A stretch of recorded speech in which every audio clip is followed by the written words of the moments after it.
ازيكم عاملين ايه؟ انا مارينا. لو اول مرة تشوفي قناتي اعملي لايك وسبسكرايب وفعلي زر الجرس عشان يوصلك اشعار بكل فيديو جديد انا بنزله. النهاردة هنعمل مع بعض طريقة الغريبة القمر دي، اللي لا بتسيح ولا بتشقق ولا بيحصل لها اي حاجة، اللي بتطلع زي ما بتدخل وبتطلع زي ما هي بنفس الشكل كده بالظبط، ناعمة ودايبة وفي نفس الوقت مفيش فيها شقوق خالص وما بتسيحش في الفرن ولا اي حاجة. عشان تعرفي تعملي أظبط طريقة للغريبة الفظيعة دي تابعي الفيديو ده وهقولك هنحتاج ايه عشان نعمل غريبة. أول حاجة عشان نعمل الغريبة، لو عندك عجانة أو مضرب سلك أو بإيدك أو أي حاجة عندك أو مضرب كهرباء حتى تقدري تعملي فيها ما توقفيش نفسك. تاني حاجة، لو انت عندك عجانة هتحطي سلاح الويسك أو المضرب ده، وهنبدأ ان احنا نحط 500 جرام سمنة ساقعة من التلاجة أو الفريزر، 500 جرام، لأن أنا النهاردة هعمل كيلو غريبة. لو انت هتعملي نص كيلو أو بنص كيلو دقيق يعني هتحطي 250 جرام سمنة، يعني دايما السمنة بتبقى نص دقيق. هنحط 500 جرام، تمام، وهنفضل بقى 500 جرام سمنة ساقعة من التلاجة ونفضل نضرب فيها لحد ما لونها يغير ويبقى فاتح بالشكل اللي انتوا هتشوفوه معايا ده، يعني اللون يبقى فاتح زي الكريمة بالشكل اللي انتوا هتشوفوه ده بالظبط. اول بقى ما توصل للقوام الكريمي ده هبدأ ان انا ازود 250 جرام سكر بودرة، يعني ما يعادل ربع كيلو سكر بودرة. اطحنوا بقى في الخلاط او اشتروا السكر البودرة جاهز براحتكم خالص، سوري في مطحنة الخلاط يعني. هبدأ بقى اول حاجة على سرعة كده هادية اقلب السكر البودرة مع السمنة اللي بقت كريمي بحيث السكر البودرة ما يطرش في كل حتة، وبعدين هعلي السرعة على السرعة الثالثة او الرابعة او الخامسة براحتكم لحد ما طبعا القوام يتضاعف وتبقى قوام كريمي فاتح جدا، اشبه كده بالكريمة بتاعة تزيين الحلويات. طبعا انا هوريكم برضو القوام اللي لما توصله بعد الضرب، هي هتبقى قوامها كده بالظبط كريمي زي كريمة الحلويات وفاتحة جدا. هبدأ بقى في المرحلة دي أضيف الدقيق هيبقى 1000 جرام دقيق أو كيلو دقيق، عليه ذرة ملح بين صوابعي، وهبدأ إن أنا أحطه. وطبعا هغير السلاح من السلاح الويسك أو المضرب لسلاح الكف عشان نبدأ نلم عجينة الغريبة معانا. هنزل بقى دي بالشكل اللي انتوا شايفينه ده، وهغير السلاح هحوله لسلاح الكف بحيث نلم العجينة. وطبعا برضو زي ما انتوا متعودين معايا هنبدأ على سرعة هادية خالص عشان الدقيق ما يطرش معانا في المطبخ، وبعدين نبدأ نعلي السرعة عشان نلم العجينة. و نقطتين 3 فانيليا سايلة او فانيليا باودر بتدي ريحة حلوة قوي للغريب. هنبدأ بقى نضرب.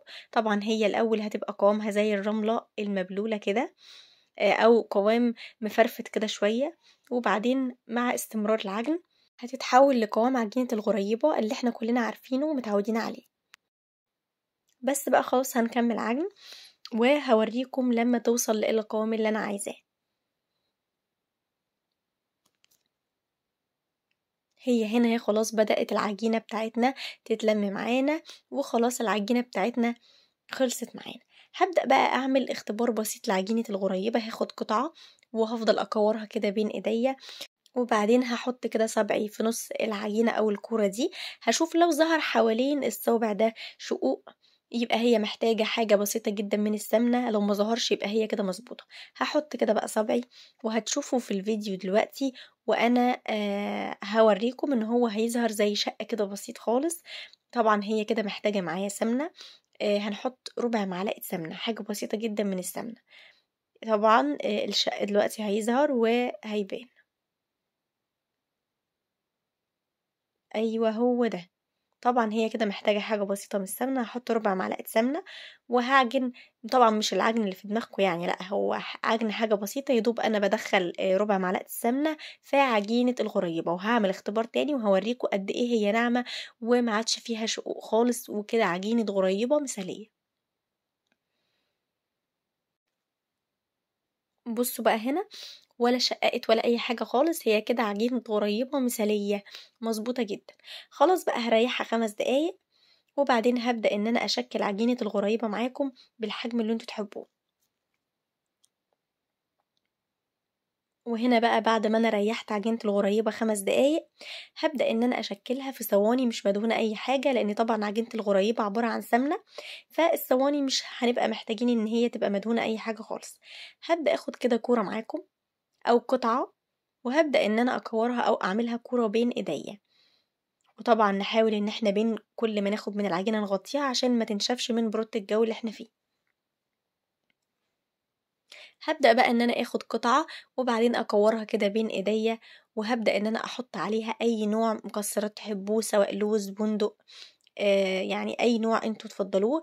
ولو مفيش برضو مكسرات تحبوا تحطوا شوكليت شيبس او سبرينكلز بتاع الغريبة، اللي هو زي اللولي ده كده شوية، اللي بيتاكل بيتباع من عند محلات مستلزمات الحلويات. انا معايا شوكليت شيبس، ومعايا السبرينكلز الفضي ده، ومعايا بندق. فاي نوع تفضلوه تحطوه، لو عايزينها كمان سادة حطوه سادة، وكمان لو عايزين تحطوا فول سوداني او تحطوا اي نوع مكسرات متوفر عندكم مفيش اي مشكلة خالص. انا هنا هحط في اول واحدة كده بندق، هحط لكم كده في الكام واحدة اللي انا هعملها معاكم من كل الانواع اللي انا وريتها لكم. هبدأ بقى ان انا اخد كمان قطعة، انا هعمل معاكم كده 3 وحدات والباقي هكملهم مع نفسي. هاخد كمان كده قطعة وبعدين هكورها بين ايدي بنفس الطريقة اللي فاتت، وانا بحاول اخلي الغريبة مرتفعة شوية عشان انا بحبها مرتفعة زي بتاعة المحلات. انتوا لو عايزين تخلوها مسطحة براحتكم، لان انا طبعا بعمل حساب ان انا لسه بحط فيها مكسرات او شوكليت شيبس، فطبعا بضغط عليها برضو شوية، فنعمل حساب ده. وهحط فيها بقى المرة دي سبرينكلز او اللولي بتاع الغريبة. تقدروا تحطوا زي ما بقول لكم اي حاجة، ما تأيديش نفسك باللي انا بعمله، اللي موجود عندك استخدميه، مش هتقولك لا يعني. طبعا انا هنا سرعت الفيديو بحيث محدش يزهق من الخطوات، انتوا خلاص حفظتوها وكلكم عارفينها بتتعمل ازاي. وحطيت فيها كده واحدة شوكليت شيبس، هكمل الكمية بتاعتي كلها وبعدين هرجع لكم. انا هنا بعد ما خلصت الكميه بتاعتي، طبعا انتوا شايفين قد ايه هي حلوه، وعملت احجام مختلفه، عملت الكبير والوسط والصغير، طبعا هو باين هنا. هبدا ان انا خلاص خلصت الكميه بتاعتي كلها، هدخلها على فرن متسخن. ركزوا بقى في اللي جاي، فرن متسخن كويس جدا، درجة حرارة ما تزيدش عن 170، من 160 ل 170، ما تزيدش عن كده خالص على حسب درجة حرارة فرنك. الصينية تدخل قبل الفرن ب10 دقايق التلاجة، بحيث تمسك نفسها شوية، وطبعا تبقى جاهزة ان هي تدخل، فما تسحش ولا تفرش ولا يحصل لها اي حاجة. كمان عايزة اقول لكم ان كان في كام صينية ملحقتش ان انا ادخلهم التلاجة قبل ما ادخلهم الفرن، ولا ساحوا بقى ولا شقوا ولا اي حاجة، ودي اكبر دليل على ان عجينة الغريبة عجينة مظبوطة جدا جدا جدا.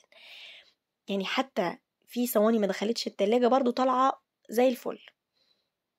ده بقى شكل الغريبة بعد ما طلعت، وعايزة اقول لكم جميلة، وطبعا شكلها باين وشكلها بيتكلم عنها. وانا عامله كذا حجم، كذا حجم، حتى الحجم الكبير منها ولا شقق ولا فرش ولا حصل له اي حاجه، شكلها باين جدا جدا. وطبعا انا دلوقتي عايزه اوريكم واحده كده من تحت. ده لون الغريبه، الغريبه طالعه مستويه وماسكه نفسها ولونها بيبقى فاتح كده. الغريبه يا جماعه مش بتاخد لون خالص. بهنا ابقى خلصت معاكم الغريبه الناعمه الدايبه الفظيعه اللي احسن من اي محل حلواني. وزي ما بقول لكم ما تقيدوش نفسكم باي حاجه من الحاجات اللي انا حطيتها، تقدروا تحطوا اي نوع مكسرات، ولو ما عندكيش ما تحطيش. الفرن ما يزيدش عن درجه حراره 170، تدخل التلاجة قبل الخبز ب10 دقايق. ولو مستعجله عادي خالص، هي العجينه برضو مظبوطه كويس جدا. وطبعا دي كانت صينية حجم تاني من الغريبة للناس اللي هتدوقها واللي بتحب حجمها أصغر شوية.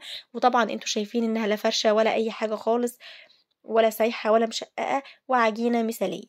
عايزاكي بقى تجربي الطريقة دي وتدعيلي، وعايزاكوا تشجعوني في التعليقات، لأن أي تعليق منكم هو اللي بيشجعني ان انا اكمل وان انا اصور مهما كان التصوير والمونتاج متعب. ادعموني بقى بلايك، ولو عجبكم الفيديو اعملوا لي لايك وسبسكرايب، وفعلوا زر الجرس للناس اللي لسه اول مره تشوف فيديو ليا عشان يوصلكم اشعار بكل فيديو جديد انا بنزله. واستنوني فيديو جديد، واكتبوا لي تحت اعملوا ايه الفيديوهات الجايه. بحبكم جدا.